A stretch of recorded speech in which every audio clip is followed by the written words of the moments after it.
आमल की एकादशी 10 मार्च सोमवार 2025 को मनाई जाएगी। एकादशी तिथि प्रारंभ 9 मार्च 2025 को प्रातः 7:45 से एकादशी तिथि समाप्त 10 मार्च 2025 को प्रातः 7:44 तक। पारण व्रत तोड़ने का समय 11 मार्च प्रातः 6:35 से प्रातः 8:13 तक।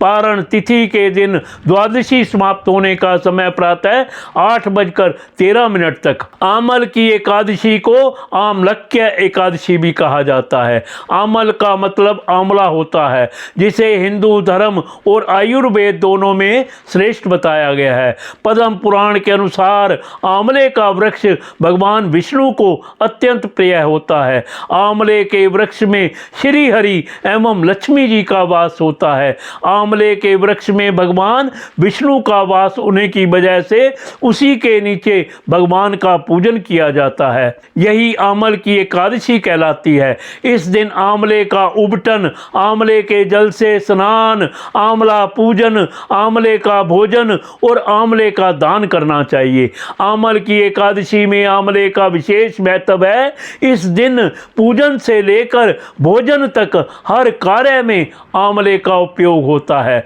आमल की एकादशी की पूजा विधि इस प्रकार है। इस दिन सुबह उठकर भगवान विष्णु का ध्यान कर व्रत का संकल्प करना चाहिए। व्रत का संकल्प लेने के बाद स्नान आदि से निवृत्त होकर भगवान विष्णु की पूजा करनी चाहिए। घी का दीपक जलाकर विष्णु सहस्त्र नाम का पाठ करें। पूजा के बाद आंवले के वृक्ष के नीचे नवरत्न युक्त कलश स्थापित करना चाहिए। अगर आंवले का वृक्ष उपलब्ध नहीं हो तो आंवले का फल भगवान विष्णु को प्रसाद स्वरूप अर्पित करें।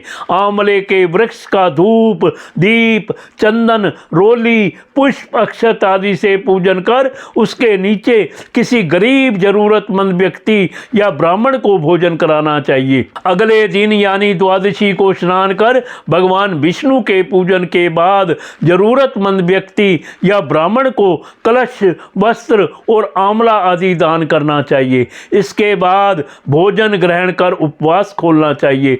पद्म पुराण के अनुसार आमल की एकादशी का व्रत करने से सैकड़ों तीर्थ दर्शन के समान पुण्य प्राप्त होता है। समस्त यज्ञों के बराबर फल देने वाले आमल की एकादशी व्रत को करने से व्यक्ति को मोक्ष की प्राप्ति होती है। जो लोग आमल की एकादशी का व्रत नहीं करते हैं वह भी इस एकादशी के दिन भगवान विष्णु को आंवला अर्पित करें और स्वयं भी खाएं। शास्त्रों के अनुसार आमल की एकादशी के दिन आंवले का सेवन करना बहुत लाभकारी होता है। प्राचीन काल में चित्रसेन नामक राजा राज्य करता था। उसके राज्य में एकादशी व्रत का बहुत महत्व था और सभी प्रजाजन एकादशी का व्रत करते थे। वहीं राजा की आमल की एकादशी के प्रति बहुत श्रद्धा थी।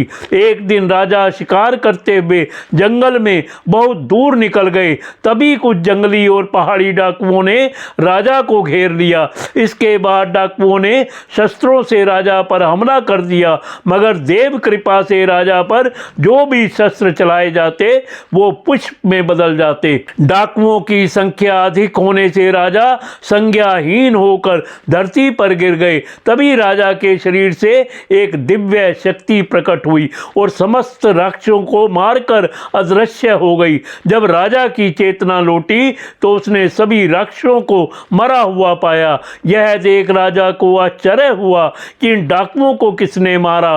तभी आकाशवाणी हुई, हे राजन, यह सब राक्षस तुम्हारे आमल की एकादशी का व्रत करने के प्रभाव से मारे गए हैं। तुम्हारी देह से उत्पन्न आमल की एकादशी की वैष्णवी शक्ति ने इनका संहार किया है। इन्हें मारकर वहां पुनः तुम्हारे शरीर में प्रवेश कर गई। यह सुनकर राजा प्रसन्न हुआ और वापस लौटकर राज्य में सबको एकादशी का महत्व बतलाया।